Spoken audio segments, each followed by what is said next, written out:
mumastreets esocial media mandinoswera ndichiona kuti nyaya dziri kufamba sei.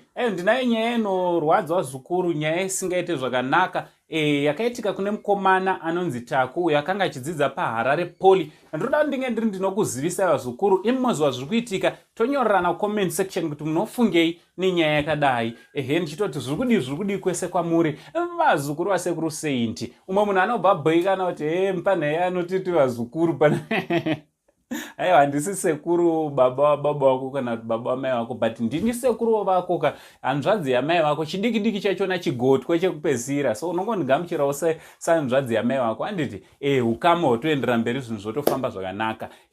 So inzwai vazukuru, mukomana anonzi Taku uyo akanga achidzidza paHarare Poly ari kunzi akazviuraya mushure mekunge musikana wakanga achidana naye Atizira umwe munhu. Chinova chinhu chinorwadza zvikuru, kwete chekurambwa aiwa, but chekutozviuraya, kuzviurayira musikana. Kana musikana kana uchitodana naye, wauri kutodana naye vazukuru, kana mukomana wauri kudana naye, toda kuziva kuti vazhinji vachona hausi wega. Handiti mune muri vairi kana vatatu pamunhu mumwe chete, nekuti pamwe pacho anenge achitsvaga-tsvagawo. So zvinonetsa. Ndidi kukomenta zvakanyanya ndichiti kune mhuri yaTaku, handiti nematambudziko, tine urombo nekurasikirwa nemwanakomana, especially nenzira yakadai, upenyu hwaguridzirwa panzira. Also ndichiti may he so rest in peace. Handiti so isu ngatinyorei comment section kuti munofungei vazukuru, especially nevakomana vanenge vanhamba yavo yakuda kuwanda, vari kukomita suicide, vari kuzviuraya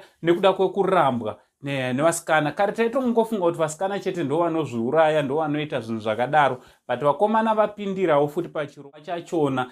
So ngatinyorerane kucomment section kuti what do you think nenyaya iyi vazukuru. Nyaya inorwadza, inoshungurudza. From Mango Saint, the only Zimbabwean uncle anongoti pfirinyi havasi uncle, mupedzenya. Ndichiti much love.